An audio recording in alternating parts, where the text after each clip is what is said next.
डकी भाई जेल से बहुत जल्दी रिहा होने वाले हैं। मेरी इस खबर को तमाम लोग नोट कर लें। एनसीसीआई के बड़े से बड़े और छोटे से छोटे अफसरान जो हैं वो खुफिया इदारों के रडार पर आ चुके हैं और उनके बहुत जल्द इस्तीफे आने वाले हैं।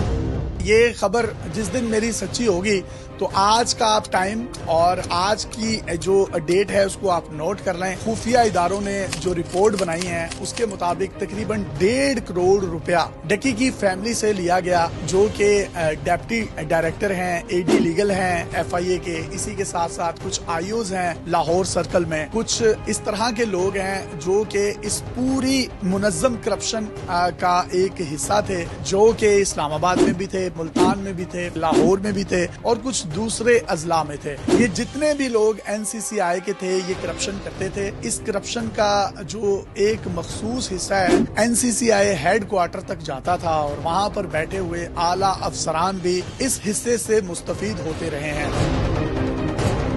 ये मामला खुला किस तरीके से?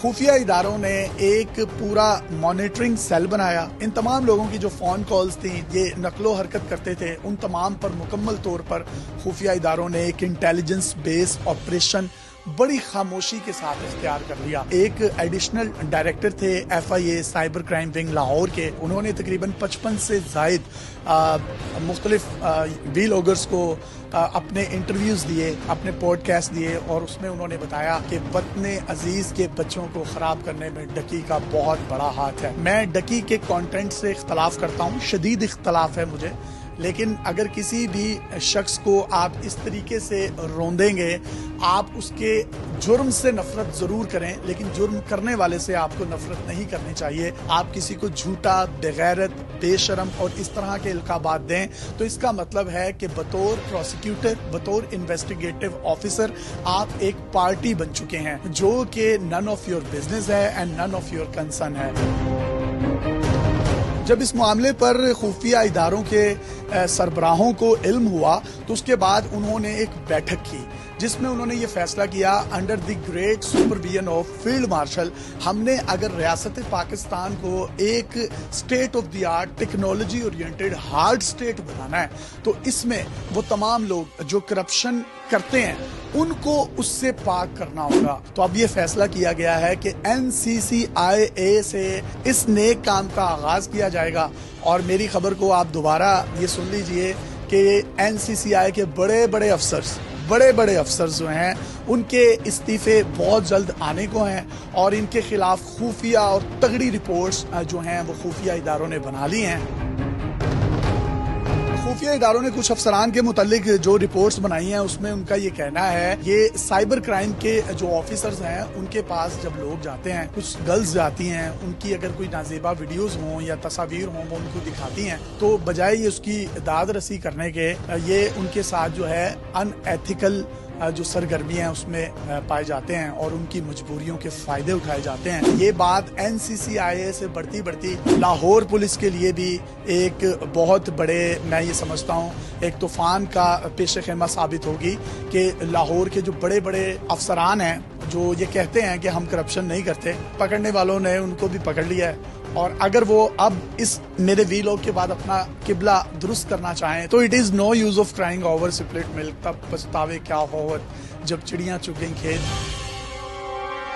ये तारीख में पहली दफा होगा कि इससे पहले DSPs, SHO, ASIs या निचले लेवल का अमला होता था उसके खिलाफ ये मामलात होते थे, लेकिन अब इसकी लपेट में CSP ऑफिसर्स भी आ रहे हैं। और पता नहीं आप लोगों को इस चीज का इल्म है या नहीं, प्राइम मिनिस्टर ऑफ पाकिस्तान जो है वो CSP ऑफिसर्स को टर्मिनेट कर सकता है, उस लेवल तक ये बात जो है वो जा चुकी है। वजीर दाखिला मोहसिन नकवी साहब को भी इस मामले पर ऑन बोर्ड कर लिया गया है और under the great leadership of field martial Asim Munir साहब ये फैसला किया गया कि करप्शन के नासूर को खत्म करने के लिए, हार्ड स्टेट बनाने के लिए, करप्ट माफिया पर हाथ डालने से पहले वो तमाम लोग जो करप्शन के लिबादे में अपने आप को मलबूस रखे हुए हैं और इदारों में बैठे हुए हैं, सबसे पहले इनका जो है वो एहतसाब किया जाएगा। और आपको ये भी बताता चलूं, ये सिर्फ नौकरियों से फारिग नहीं होंगे, they will be arrested and they will be behind the bar sooner और लेटर।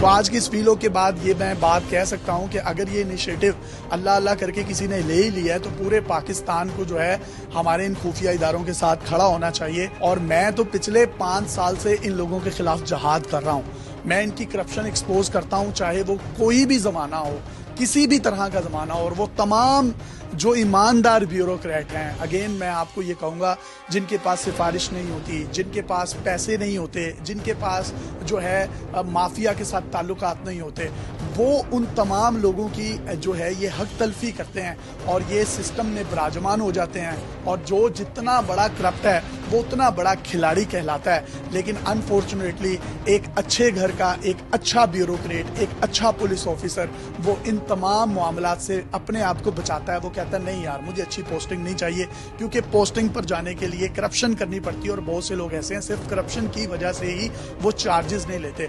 तो उन तमाम ईमानदार ब्यूरोक्रेट, पुलिस ऑफिसर्स, और एनसीसीआई में भी बहुत से इस तरह के अच्छे ऑफिसर्स हैं, उनके लिए खुशखबरी है कि अब जो मेरिट पर, ईमानदारी पर और खलूस नीयत के साथ काम करेगा, सिर्फ उसी को ही रियासत पाकिस्तान की लॉ एनफोर्समेंट एजेंसीज में भी अपना कार खैर और अपना कंट्रीब्यूशन ऐड करने का मौका मिलेगा।